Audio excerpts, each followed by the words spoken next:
What is a Gentile? In the Bible, the term Gentile is a translation of the Hebrew word goy, which means nation, or the plural goyim, which means nations. In many contexts, it is used to refer to people who are not Jewish in a general sense. Pretty much, it was a term used by Jews for anyone who was an outsider, a non Jew. The pagan Roman Empire of the first century was an example of the Gentiles.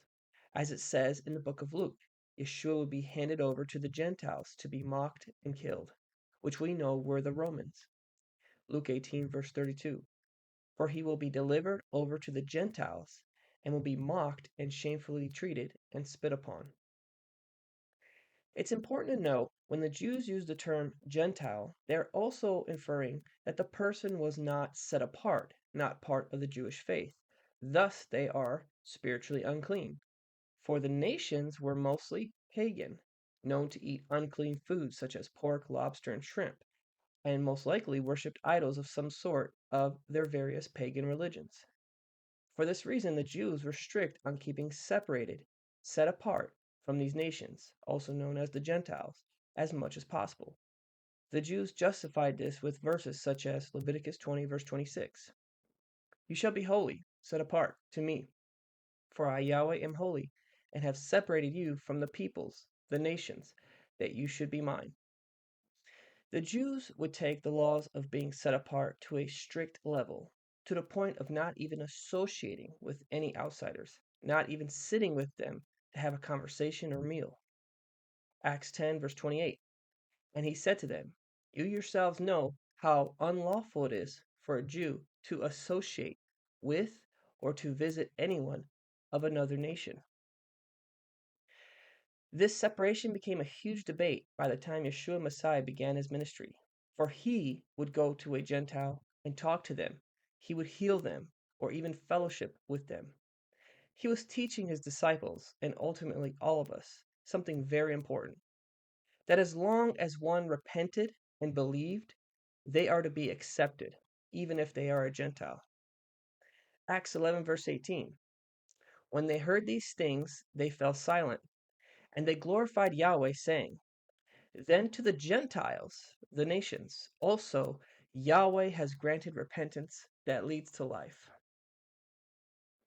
So, in today's world, it doesn't matter if you're Jewish or Gentile. As long as you repent and put your trust in Yahweh and follow his son Yeshua, you're accepted into the kingdom of Yah and you're an equal citizen of the kingdom. You're part of Israel. Galatians 3, verse 28 and 29. There is neither Jew nor Greek. There is neither bond nor free. There is neither male nor female.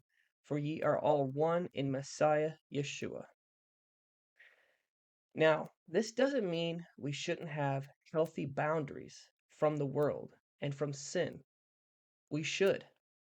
If you have relatives or friends that invite you to watch a demonic horror movie, or ask you to celebrate Halloween, or ask you to join their gumbo shrimp cookout event, just say no thank you and don't participate in that event. For we are called to be holy, for Yahweh is holy, and that's how we should be set apart from the nations.